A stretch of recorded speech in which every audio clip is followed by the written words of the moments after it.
morning, welcome back everyone. Welcome to the Super Scientists activities and practical ideas that you can do to make science more fun and interesting during lockdown. So today we are going to have a look at acids and alkalis. We're going to span the whole key stage from key stage 1 to key stage 4, and I'm going to give you some suggestions of practical activities that you can do to make science really fun to do with acids and alkalis. So I've just got a little whiteboard reminder of the activities here, and what I'll do is I'll attach the worksheets and you can download them with the practical ideas too. So key stage 1, I'm going to give you a practical activity that you can do that's really easy. I'm just going to turn around and get some equipment, sorry. You're going to need a plate for this. A white plate is great because you'll be able to see the colour changes on it, which is really good. We don't have to teach very young children the difference between acids and alkalis yet. It's a little bit early. But what you can do is you can teach them the difference between some of the chemicals, and you can tell them that there are certain things that you can use that can indicate whether or not a substance is a dangerous chemical or not a dangerous chemical. And you can do that by using a very weak tea. Here we go. I've put it in a glass so that you can see how weak it is, and I've not got huge amounts of it. Now, tea's not a great indicator, but it's a good substitute for young children because it's not dangerous. If you had available to you also red cabbage, beetroot or red onion, then that's great. And I have got some red onion here, and it has been soaking in some boiling water, and some of the colour from the red onion starts to come out, which can be used as an indicator, which is pretty cool. It doesn't smell very nice though, I can promise you that. So what you're going to do is you're going to get a few different chemicals, and I've got some suggestions here. Sorry for turning around. I've got some washing up liquid.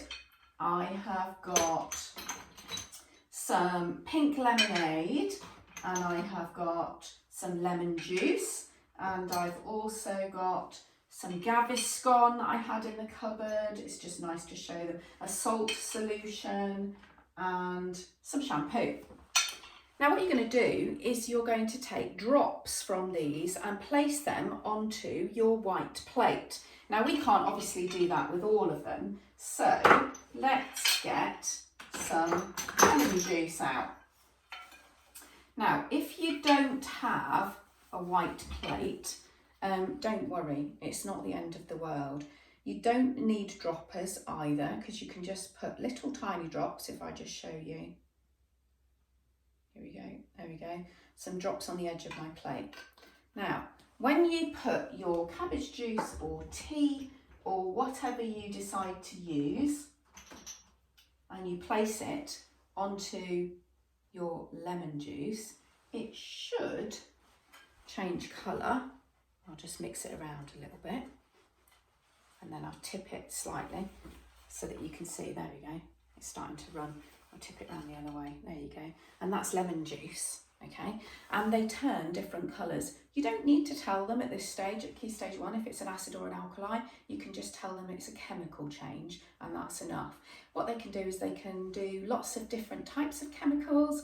They can use medicine droppers if you've got any of those. I've got some here, little syringes. You can use those as well, and they can suck up some liquid, put a few drops on, and then they can draw pictures or take a picture of the different chemicals that they have tested and write underneath what they are and what colour they change to.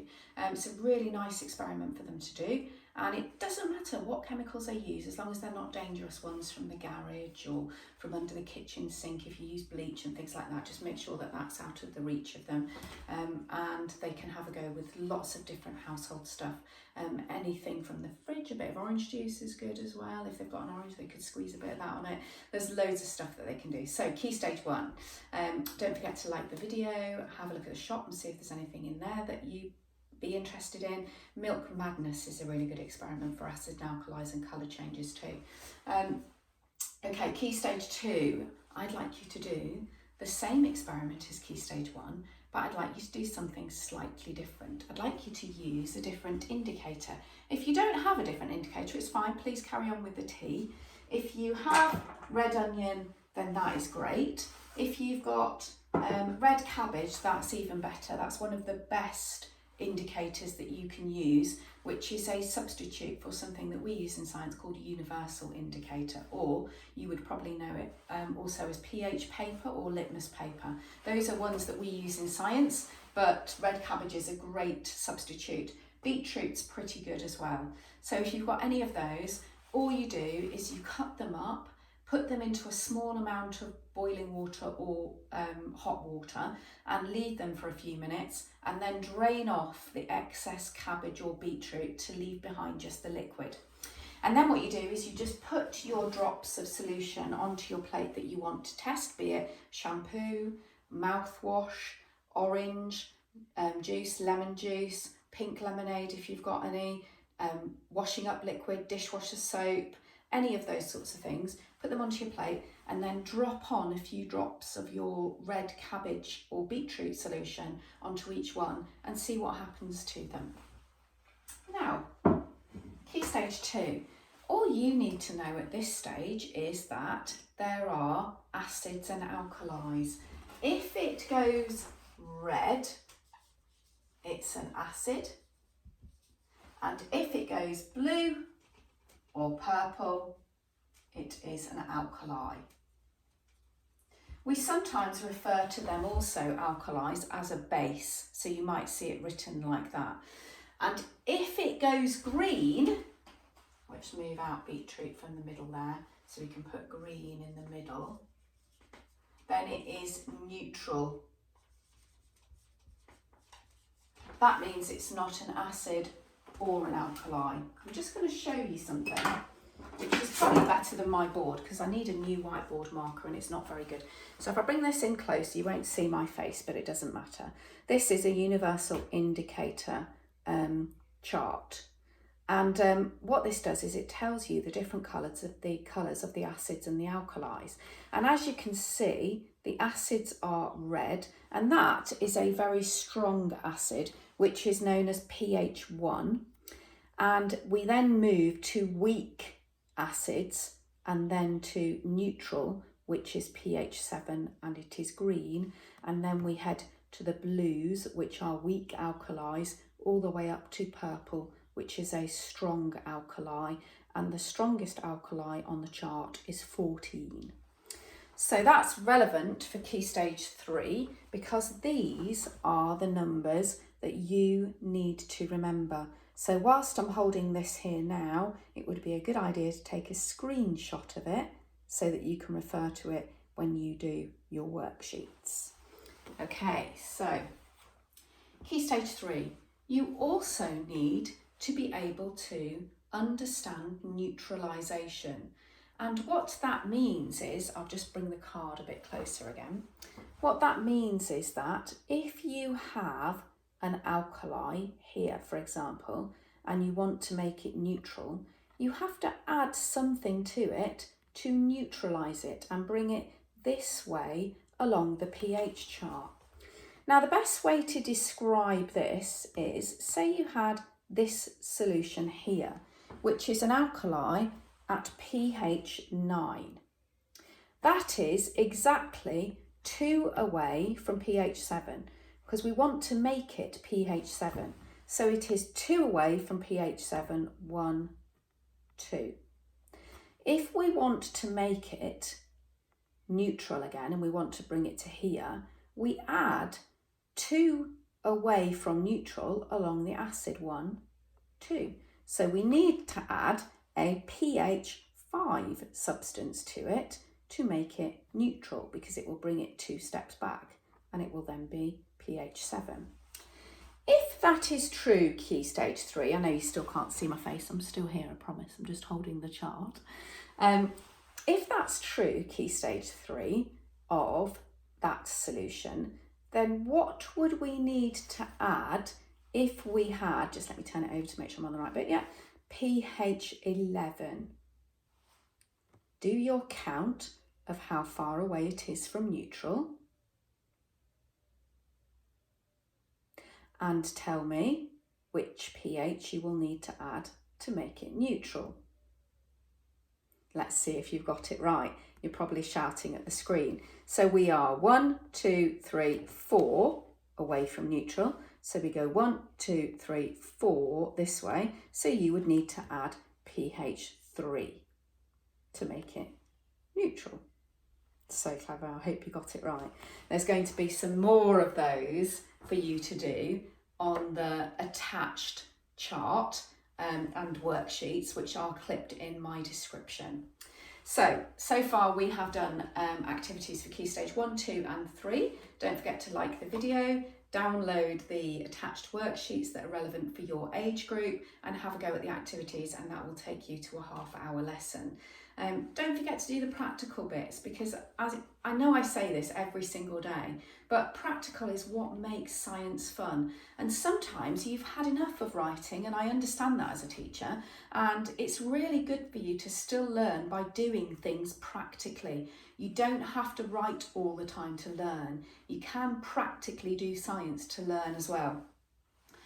Get your parents to ask me and challenge me with those questions if they don't believe me that you can learn by practical, because you can, trust me.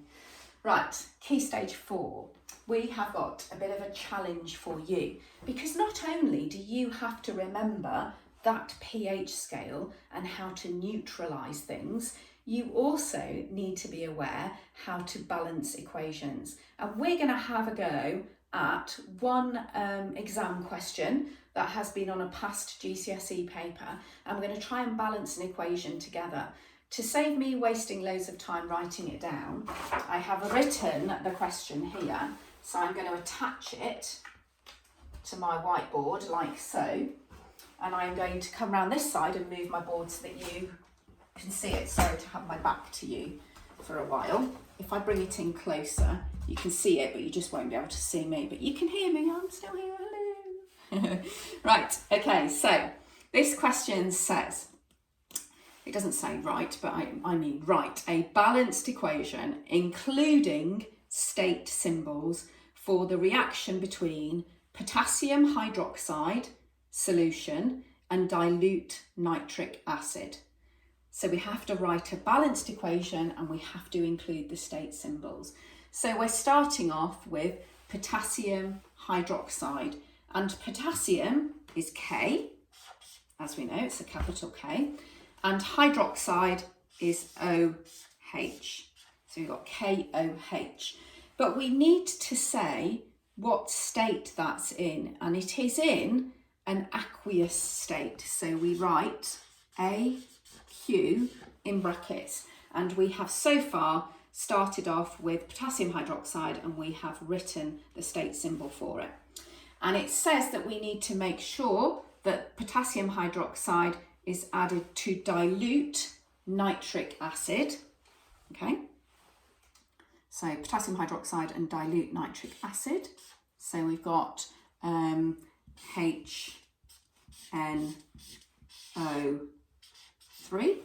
and we need the state symbol for that. It again is aqueous. So we add those two together, and then we need to say what our product is. So what happens is the potassium joins with the nitrate, so we end up with KNO3 plus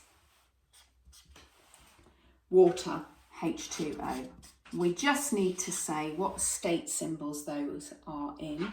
The potassium nitrate is aqueous and the water is liquid, which is an L state symbol.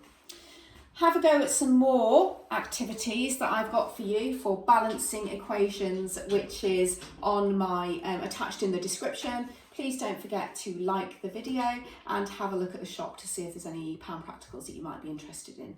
That's great. Thanks very much, everyone. I look forward to seeing you again tomorrow. Don't forget to send me what you're doing. I keep loving seeing pictures and statuses on Facebook and updates.